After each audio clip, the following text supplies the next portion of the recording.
The messenger's ride, Samuel Thornton stood at the eastern window of his homestead, watching the first gray light spread across the prairie. Behind him, Martha moved quietly between the children's beds, checking blankets and touching foreheads with the practiced concern of a mother counting her blessings. "They should have reached Medicine Hat by now," Martha said softly, joining him at the window. "If they pushed through the night."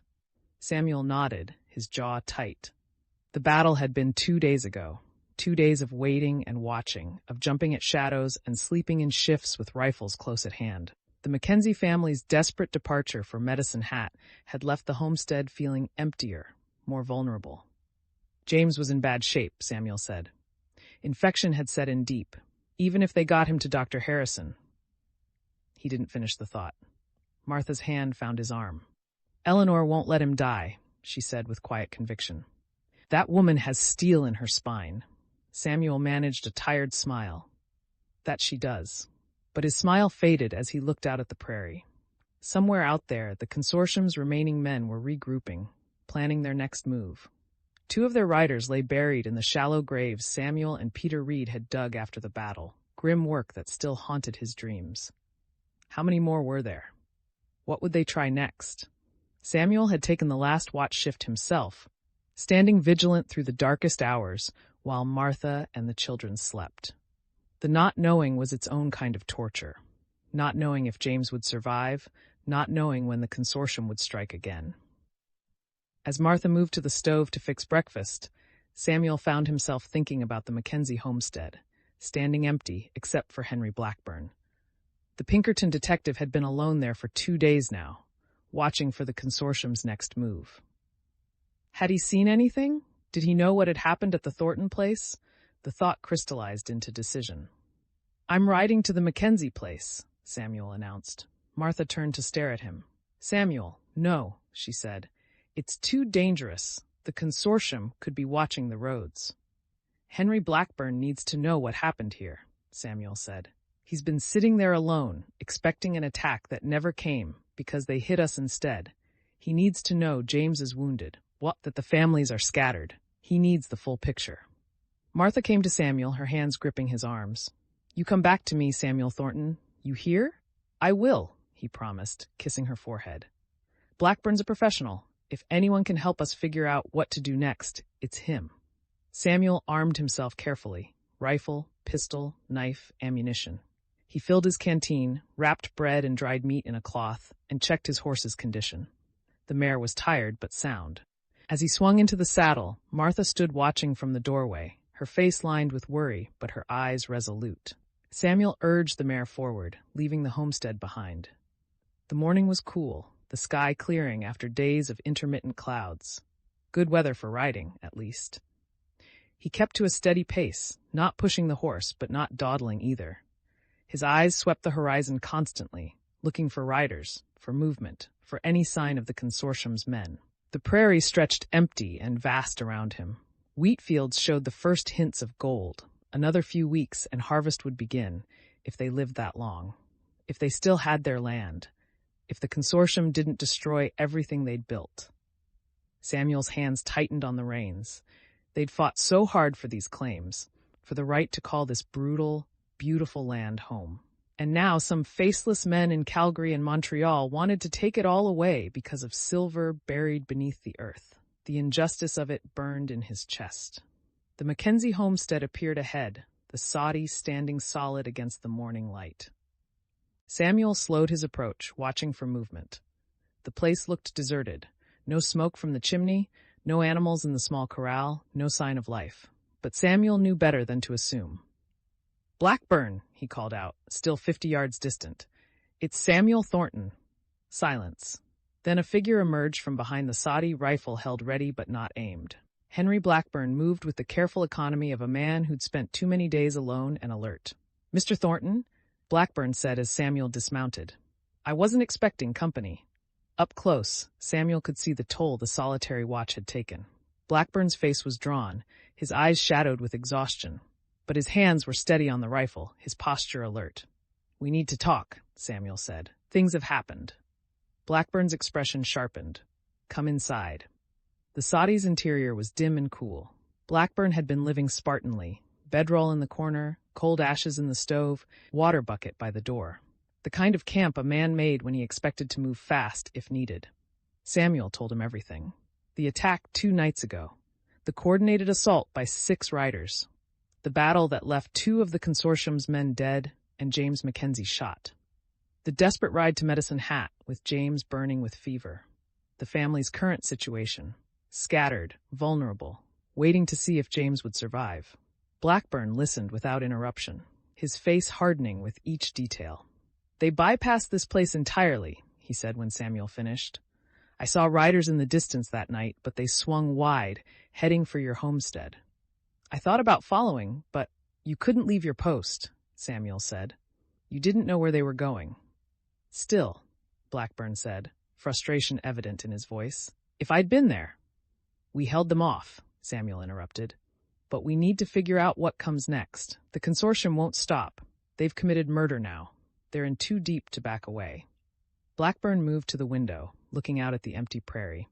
"They'll try again. Different tactics this time.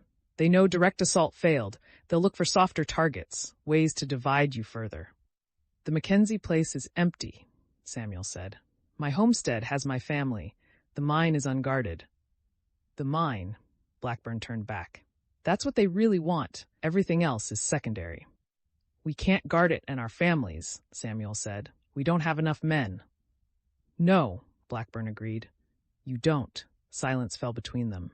Outside, Samuel's horse nickered softly. "Come back with me," Samuel said suddenly. "To my homestead. We're stronger together than scattered, and if the consortium makes another move, I'd rather have a Pinkerton detective standing with us." Blackburn studied him for a long moment. "You're sure? Bringing me into your home puts your family directly in the line of fire." "We're already in the line of fire," Samuel said. "Have been since the Mackenzies found that silver. At least with you there, we'll have someone who knows how these bastards think." A ghost of a smile touched Blackburn's lips. "Fair point." He looked around the empty soddy. "I've been sitting here 2 days waiting for ghosts. Time to get back in the fight." Blackburn moved with practiced efficiency, gathering his gear. He traveled light, bedroll, saddlebags, rifle, pistol, ammunition. Within minutes he was ready. They saddled Blackburn's horse from the small corral and prepared to ride. As they mounted, Blackburn paused. "Mr. Thornton, you should know. The consortium has resources we can barely imagine. Money, connections, lawyers, hired guns. Even with all of us working together, this isn't a fight we're guaranteed to win."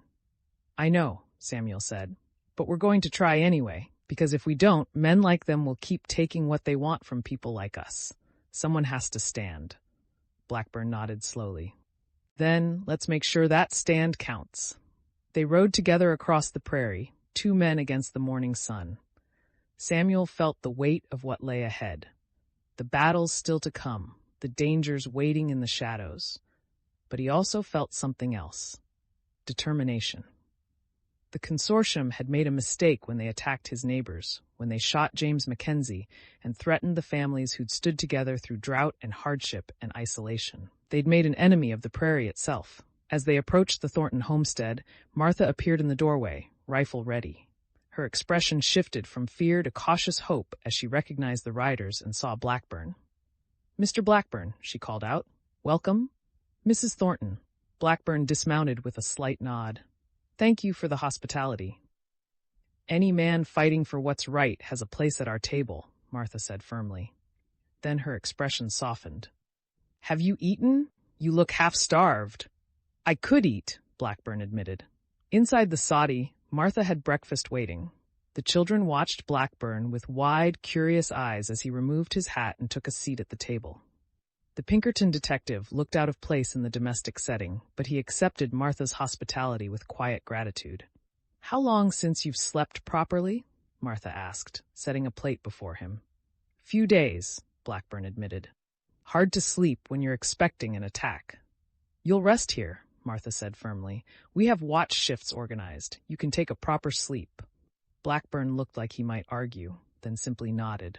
"Thank you, ma'am." As they ate, Samuel outlined their situation. 3 families bound together by crisis. James Mackenzie fighting for his life in Medicine Hat. The mine unguarded. the consortium's men somewhere out there, planning their next move. "We need to get word to Medicine Hat," Blackburn said. "Find out James's condition. Let the family know we've consolidated here." "I'll go," Samuel said. "Tomorrow, if the weather holds. But not today. Today, we secure this place. Make sure we can hold it if they come again." Blackburn nodded approval. "Smart. They hit you once at night. They might try again, especially if they think you're weakened." "We're not weakened," Samuel said, his voice hard. "We're ready." The same determination that had driven him to homestead here, to fight for this land, to stand against men who thought money gave them the right to take whatever they wanted, that determination burned in him now, sharper and more focused than ever. They spent the morning fortifying their position. Blackburn walked the perimeter, suggesting improvements to their defensive positions. They moved barrels and crates to create better cover, cleared sightlines, organized ammunition and supplies for quick access. As afternoon shadows lengthened, Samuel found himself at the window again, looking east toward Medicine Hat. Somewhere in that direction, James Mackenzie lay fighting for his life. Sarah and Eleanor kept vigil. Thomas tried to understand why his father might not wake up. And here, on the prairie, the rest of them waited for the next blow to fall. "Mr. Thornton," Samuel turned to find Blackburn beside him.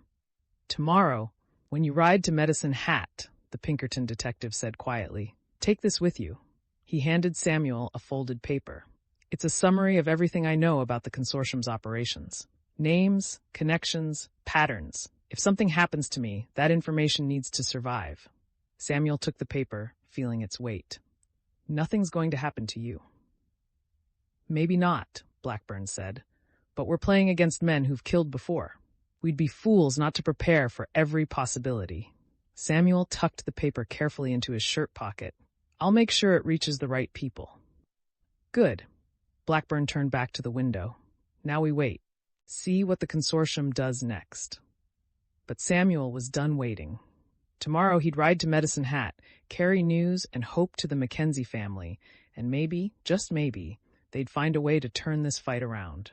Because giving up wasn't an option. Not for men who'd staked their lives on this hard land. Not for families who'd stood together when the world turned against them. The prairie had taught them how to endure. Now it would teach them how to fight. Thanks for watching our stories. Don't forget to like and subscribe for more epic adventures.